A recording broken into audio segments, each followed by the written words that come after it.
Hello, Chicago Housing Authority residents. Welcome back. We're in the studio today with another episode of Our House, the podcast where we break down everything you need to know about being a responsible CHA tenant.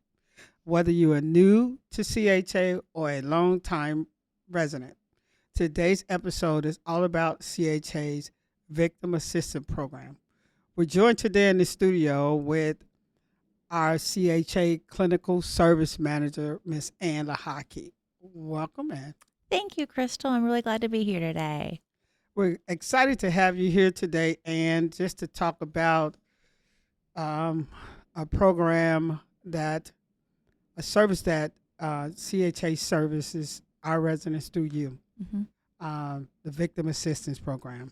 When you say victim is a harsh word in itself, meaning that something may have happened, violence or something may have happened to a resident. So can you tell me a little bit about VOWA and what that means? Yeah, thanks, Crystal. I think this is a great opportunity to really get the word out, let folks know what we do. So a lot of times people are working with our program when things, have not gone well for them or they've gone through some really horrible things. The work we do is really informed by this federal law called the Violence Against Women Act. And a lot of people use the acronym VOWA just to shorten it up. The Violence Against Women Act says a lot of things. One, it says that people who've been victims of domestic violence, dating violence, sexual assault, or stalking are protected. They can't be discriminated against when it comes to housing. And it also says that if you're living in public housing or other HUD-supported housing programs, if you've been a victim of one of those crimes, you have the right to request a transfer to a different unit within that program. And so that's really what CHA's Victim Assistance Program is known for, is for helping people document their eligibility to relocate to a new unit. But everything we do is really informed by this big federal law called the Violence Against Women Act. So the Violence Against Women Act, does that also include a male? That is a great question, Crystal, and thank you for bringing that up because it is for all genders. It's called the Violence Against Women Act, but it's out for anybody living in CHA housing is able to be protected under this law and request transfers under this law. So it doesn't matter your gender, as long as you're a public housing resident, you can use our services. That's important for our listeners to hear, that it's not just about women, because women are the only ones being victimized. Males are victim of violence or domestic violence or community violence or whatever. Mm-hmm. So what are some of the programs that you provide our residents when they're probably at their lowest point or they have a lot of fear, not only for themselves but also for their families? What are some of the programs and services that you provide for them? Yeah, so the Victim Assistance Program pairs households with a Victim Assistance Service Coordinator. And the idea is that this service coordinator is just the single point of contact. The service coordinator is going to walk people through the process and be there to answer questions. But the service coordinator is also going to make sure that residents know about all the other CHA support that's available. So, for example, we have free therapy services that are available to any CHA resident through either our Family Works program if you're living in public housing, or through our HCV Health and Wellness program if you're living in the community with a Housing Choice Voucher. The service coordinators also let residents know about the Level Up program. A lot of times people may not have independence due to an income issue. So we really want folks to connect with like Level Up and the work program and know about all these support CHA has so they can build up their income, build up their economic independence, and be able to really thrive after they work with the program. So I know you guys get a lot of calls.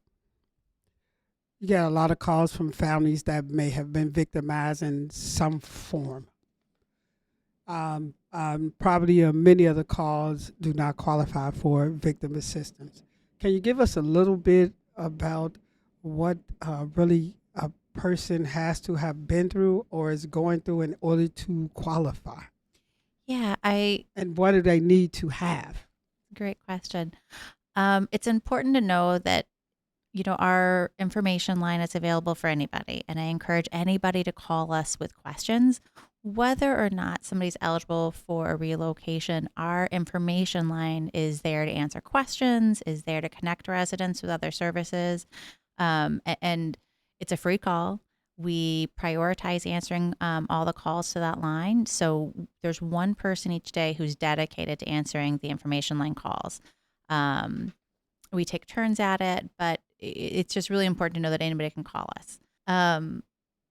So the information line is available Monday through Friday, 8:30 to 4:30, anytime the CHA is open.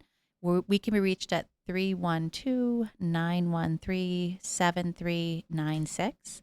And just to let folks know, it's one person a day who's answering the calls. So if they're on the other line, or if they're away from their desk for a second, if you leave a voicemail, we return every single phone call before the end of the day.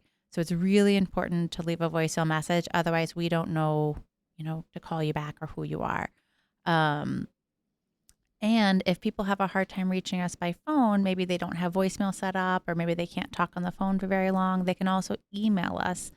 The email address is victimassistance@thecha.org. So if email is a better way to contact us, that's fine. But really, the information line is a great way to ask questions. Even if you're not sure what kind of support you want or you're looking for, if you call us, we can just kind of answer your questions and let you know what's available in general. Again, that number is 312-913-7396. So, Anne, um, I know there's a relocation component in this, and you provide a lot of different other services, but are your calls mostly for relocation? And if so, what's the process of relocation? Yeah. So once somebody's documented their eligibility for a relocation, what the victim assistance staff does is we're going to ask people a lot of questions about what they need for their next unit. So we ask questions about where the person who is harming them, where that person might live or work, so we can avoid those addresses. We're going to ask people if they have any mobility needs or have any accommodations we need to take into consideration. People let us know sometimes where they'd prefer to move, like if they want to stay in a certain area or if they want to stay close to work, and we could pass those requests along. Residents are offered one unit at a time. And so our property office is going to go through and look at all the vacancies and see what apartments are move-in ready. And we're going to offer people one unit at a time. And we hope the unit works out for them. If they say, yes, this unit's going to be a good spot for me, my family will be safer here, we will connect people with the relocation team. And one really great benefit of working through victim assistance is that the relocation costs are covered. CHA will pay for the boxes. CHA will pay for the movers. CHA will also cover the cost of the moving truck. Residents just need to kind of pack their stuff up. And then we ask that the residents make a plan to move any pets themselves to the new unit, but CHA will handle all the stuff. But the relocation process is pretty seamless with the relocation team. They're really great at helping people get ready and make it as painless as possible, because we all know moving is not fun. So, are there any documents that's needed? Oh, yeah, thank you. So the victim assistance team helps people in kind of two categories.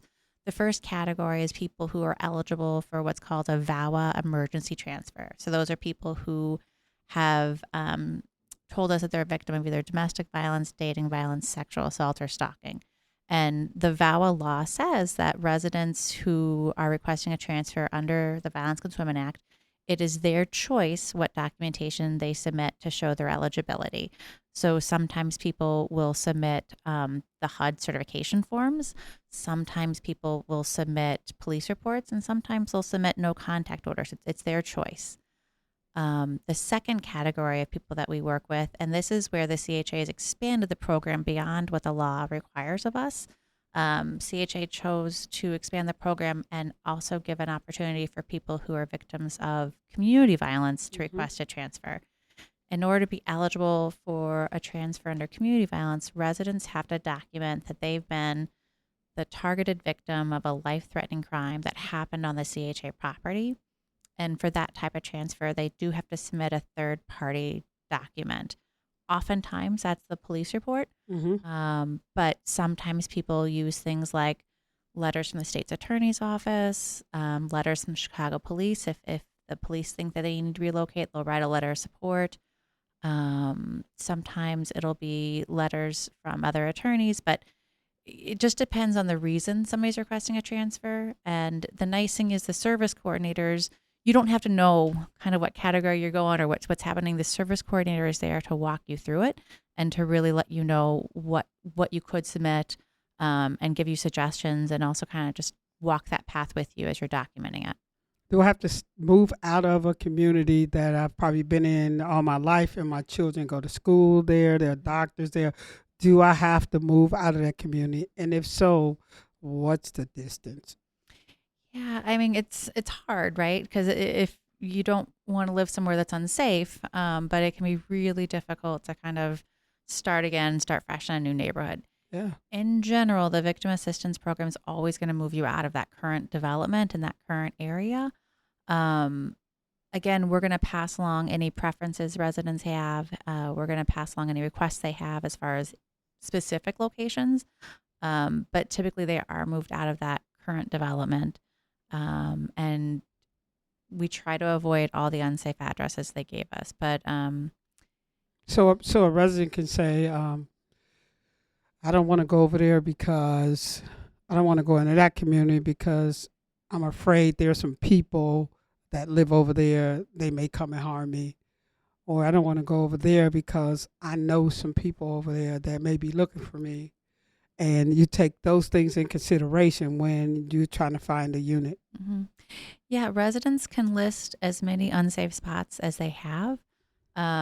We just kind of let folks know that the more spots that you list as unsafe, it might make the search a little bit longer for another unit. But in general, yes, you can tell us, hey, I can't move to 5th Street and Main Street, or I can't go to 123 West M Street or whatever.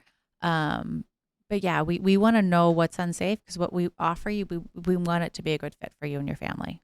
So what about, okay, I've brung you everything I need. I've been approved. I mean, you've accepted all the documents. And how long does it take me to get out of this situation or in this unit? And are there other things that I need to plan until you relocate me? Yeah, that's the $1 million question. Now, these relocations are always a priority, right? Because the CHA wants everybody to be safe in their apartment. So this goes on top of everything else? Yes. So these are priority. Emergency moves are priority moves. That being said, it's all dependent on what's available in that particular moment. So we do have to have an apartment that's vacant and also move-in ready in order for you to move. Yes. So we've had residents that we were able to offer them a unit, within 2 days of documenting their eligibility. On the flip side, we've had families who had to wait, 6-7 months for a unit to be available. In the meantime, the service coordinator is there to give you information about support services in the community, see if you want to connect with a family works therapist, help you brainstorm potential safety plans for you and your kids. A lot of times people also need help connecting with legal aid for things like custody issues or childcare pickup, making plans to make sure that you can avoid the person who is hurting you. And the service coordinators are really great about brainstorming, those different resources with people. So can I leave my unit for a period of time while I'm in this relocation process? So it takes 3 months. You're not supposed to be out of the unit more than 30 days. So I'm out because of safety reasons for 90 days, and you haven't found the unit that suit me, or it may not be big enough for me. So I won't be deemed. Do I still pay rent at that unit? What are the things that go along with the wait time? Yeah. Yeah, a lot of times residents are staying somewhere else while they're waiting for the move. They might be staying with family, they might be staying with a friend. Sometimes people are staying in DV shelters if that's a spot that's Mm-hmm. safest for them. Mm-hmm. We stay in contact with folks because we just want to make sure that they are staying, lease compliant. So yes, please keep paying your rent because that makes everything It's easier if you're important lease to know. compliant. Mm-hmm. It's really important, and also it just makes more things available to you if you're staying, compliant. We encourage people to let their property manager know if they're not going to be at the unit, if that's safe for them to say. But no, I don't think anybody's ever been dinged for staying safe while they're working with us. Okay. So now you offer me a unit. You offer me a unit, and I don't like it Mm. for whatever reason. For whatever reason it is, other than the reasons that it might be somebody that know me in this community that can harm me or anything like that. But I turned down the unit. What's next? Yeah, so the CHA will offer you a unit in writing. So they're going to give you an offer letter and say, hey, we can offer you this address. Is that one unit? It's one unit at a time, Not two. not two. You don't get a choice. Unfortunately, no, it's based on what's available. Okay. And so they're going to give you the letter and say, this is what we're offering you for relocation. If somebody chooses to decline it, we do ask them to sign the letter to make sure, that's their decision. That was what they wanted to do. Once a resident declines a unit, the relocation request is considered closed, but the service coordinators are there to walk people through what we call the grievance process. Residents have 30 days to submit a grievance and explain why that unit was unsafe. Okay. Yeah. Yeah, I was wondering, why do you have to do a grievance about it if they just say this isn't somewhere that I want to live? Yeah. But there is a grievance process, so hopefully they can get back on and be relocated again. Yep. And hopefully we asked enough questions in the beginning that we were able to pass that information along to the property side. So whatever apartment was offered does work. We really want that first unit to work for people. Yes. So what's the property management role in all of this? Oh, yeah. Yeah. So part of the Violence Against Women Act says that this information is confidential, that everything that you're telling us as a victim assistance team is top secret, confidential, not to be shared with anybody, including property managers on site. But everybody has a role when it comes to supporting CHA The current residents. site or The current site. Okay. Or the site you might be moving to. Nobody knows you're working with the victim assistance team. In general, what the property managers we ask them to do is, one, make sure everybody knows about the Violence Against Women Act and the rights you have under it. You should be getting a document when you're signing your lease, and also when you recertify and you lease up again, getting a reminder about your rights that are available under the Violence Against Women Act. We ask that the property managers help us advertise the victim assistance program, share the phone number. They have flyers in the office. They might be sharing flyers. And then also sometimes if the property manager finds out that violence may have occurred, they're going to ask Family Works to go out and check in and see how you're doing and just say, hey, we're here. Do you need some extra support? And then that's the big part that the property managers do, is just advertising the program for us, making sure folks know about us. But I just want to stress this. They don't know anything you tell us if you're working with the victim assistance program. That's all confidential. And they just know that, you're a resident in the property and that their role is to share information. So I'm a resident, just moved in this property, and I meet some people, and I'm like, I moved here under VA. Should I be saying that? I'm going to trust that you know what's best for you and your family, Crystal. So you can tell people whatever you want to tell them. Okay. We encourage people to understand that we're not sharing this information. So whatever people find out is what you've chosen to share with them. And some people are more comfortable than others with sharing parts of themselves. Other folks would maybe keep that under wraps, but it's totally your decision. And we trust that you know what's best for you. Can I go through your program more than once? There's no limit to the number of times somebody can call our information line or work with us or request transfers. If you're eligible, you're eligible. Okay. So, this program is mainly for CHA resident, meaning traditional family, senior buildings. Is the HCV residents, do they take advantage of this program also? So anybody who's supported by the CHA is covered under the rules of the Violence Against Women Act. And so what I mean by that is everybody, whether you're living in a PBV unit, a HCV supported unit, public housing, RAD PBV, PBRA, any of that, you can request a transfer for safety.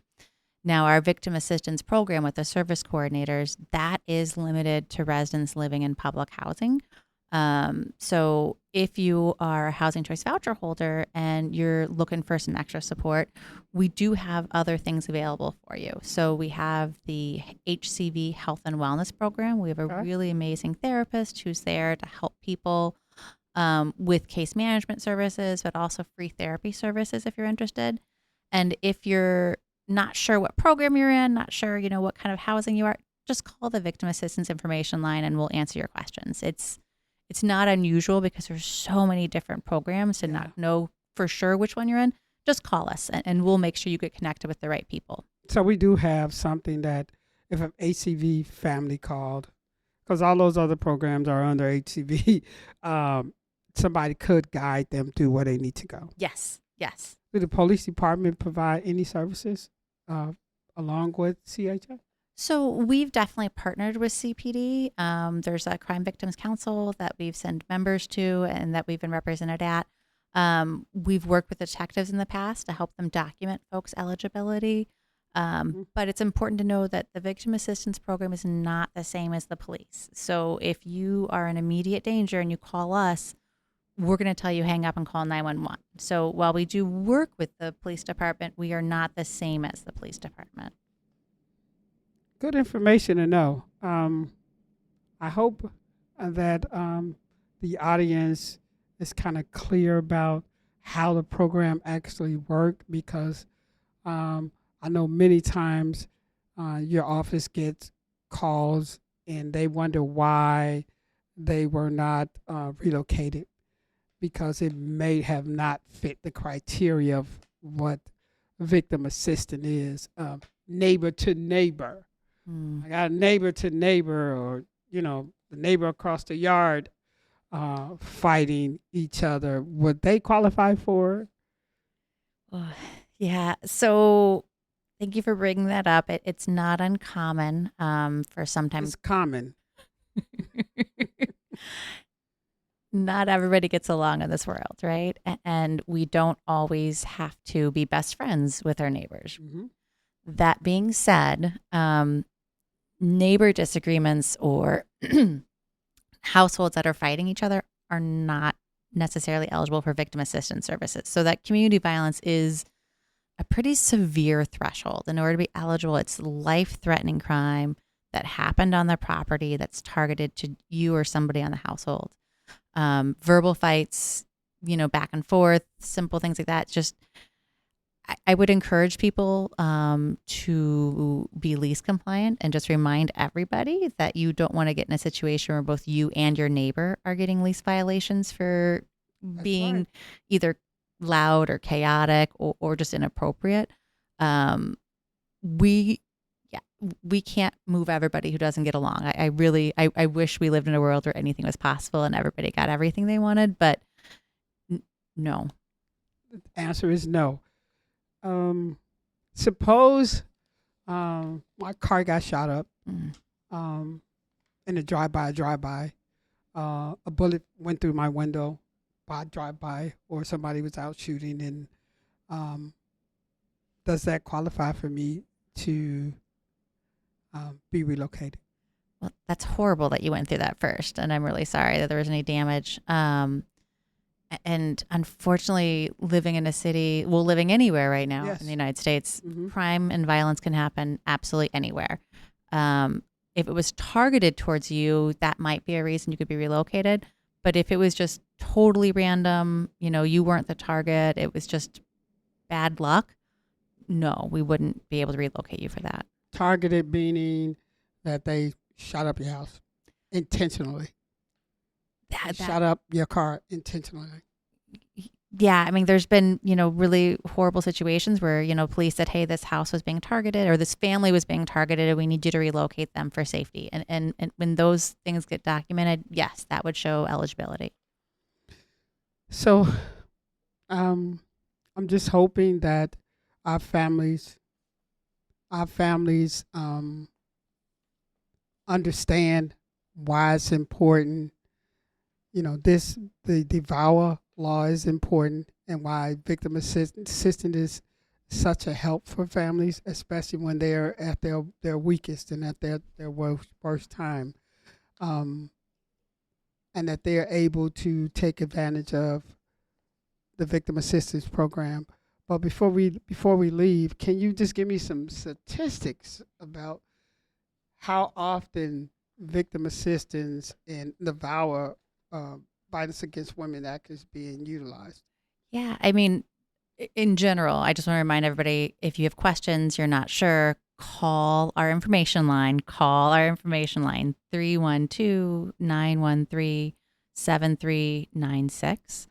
The City of Chicago's website has some really great statistics also. So I want to encourage everybody to look at the city's website and then also the DV Network's website. Nearly 1/3 of American women report being physically abused by either a husband or a boyfriend at some point in their lives. And while men can also be victims of domestic violence, women are 8 times more likely than men to be victimized by an intimate partner.